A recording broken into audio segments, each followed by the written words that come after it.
Surat crime બ્રાન્ચની ટીમે 3 ઠેકાણે દરોડા પાડીને ₹13 લાખથી વધુ કિંમતનું ડ્રગ્સ ઝડપી પાડ્યું. 4ની કરાઈ ધરપકડ.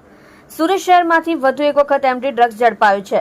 સુરત ક્રાઇમ બ્રાન્ચની ટીમે અલગ અલગ જગ્યાએ દરોડા પાડીને કુલ 4 આરોપીઓને ઝડપી પાડ્યા છે. પોલીસે 13 લાખથી વધુની કિંમતનું મેફેડ્રોન જપ્ત કર્યું છે અને અલગ અલગ પોલીસ મથકમાં 3 ગુનાઓ રજીસ્ટર કરીને આ મામલે કાયદેસરની કાર્યવાહી હાથ ધરી છે. સુરત ક્રાઇમ બ્રાન્ચની ટીમે રાંદેર રિષભ રસ્તાથી અડાજણ પાટિયા તરફ જતા ઇન્ડિયન ઓઇલ પેટ્રોલ પંપની પાસે વોચ ગોઠવી જાહેર રોડ પરથી ગત 2 જુલાઈ 2024ના રોજ આરોપી અશરફ અલી સૈયદ ને ઝડપી પાડ્યો હતો. પોલીસે તેની પાસેથી 2,53,500ની કિંમતનું 25.370 ગ્રામ મેફેડ્રોન ડ્રગ્સ જપ્ત કર્યું હતું. આ ઉપરાંત પોલીસે Rander Gorat causeway road SMC quarters ખાતે તેના રહેણાંક મકાનમાં પણ દરોડા પાડ્યા હતા, જ્યાંથી પણ પોલીસને મેફેડ્રોન ડ્રગ્સ મળી આવ્યું હતું. પોલીસે તેના ઘરમાંથી 73,900 રૂપિયાની કિંમતનું 7.390 ગ્રામ એમડી મેફેડ્રોન ડ્રગ્સ જપ્ત કર્યું હતું.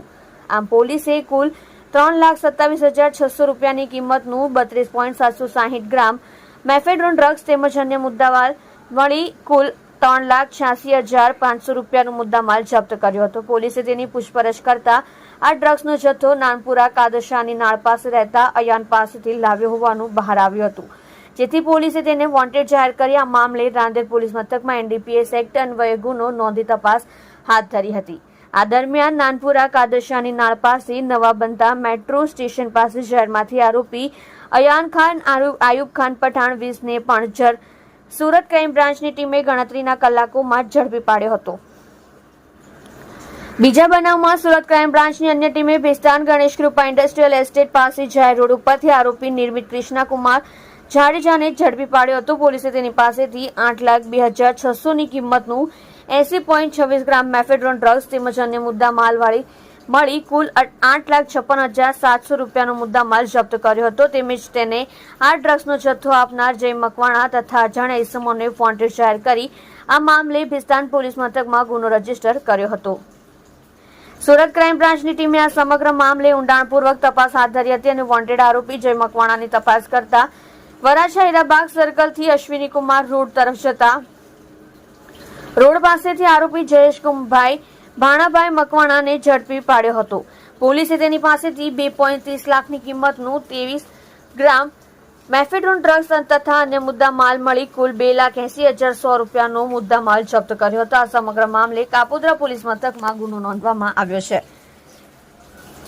આમ સુરત ક્રાઇમ બ્રાન્ચની ટીમે એક જ દિવસમાં અલગ અલગ 3 જગ્યાએ રેડ પાડીને કુલ 13,60,200ની કિંમતનું 136.2 ગ્રામ એમડી ડ્રગ્સ તથા અન્ય મુદ્દામાલ મળી કુલ 15,23,300નો મુદ્દામાલ જપ્ત કર્યો છે. આ સાથે 4 આરોપીઓની ધરપકડ કરી છે. ડીસીપી બીપી રોઝિયાએ જણાવ્યું કે સુરત શહેરના ડ્રગ્સ ઇન સુરત સિટી અભિયાન અન્વયે ડ્રગ્સ માફિયા વિરુદ્ધ સુરત પોલીસ દ્વારા સતત કાર્યવાહી કરવામાં આવી રહી છે. ગત અઠવાડિયે 23 જૂનના રોજ સુરત ક્રાઇમ બ્રાન્ચ દ્વારા એક જ દિવસમાં 5 કેસ કરવામાં આવ્યા હતા અને 350 ગ્રામ જેટલું એમડી ડ્રગ્સ જપ્ત કરવામાં આવ્યું હતું અને 7 આરોપીઓની ધરપકડ કરવામાં આવી હતી, જેમાં અઠવા પોલીસ મથકમાં 2 ગુના, રાંદેરમાં 1, પાલમાં 1 અને ડીસીબી પોલીસ મથકમાં 1 ગુનો દાખલ કરી 7 આરોપીઓની ધરપકડ કરવામાં આવી હતી. આ કેસમાં તપાસ હાથ ધરીને વધુ 2 લોકોની પણ ધરપકડ કરવામાં આવી હતી. આ દરમિયાન ગતરોજ સુરત ક્રાઇમ બ્રાન્ચને વધુ 3 કેસ કરવામાં સફળતા મળી હતી. વધુમાં જણાવ્યું હતું કે આગામી સમયમાં ડ્રગ્સ માફિયાઓ વિરુદ્ધ સુરત પોલીસની ટીમ વધુને વધુ સખ્તાઈથી કામ કરશે.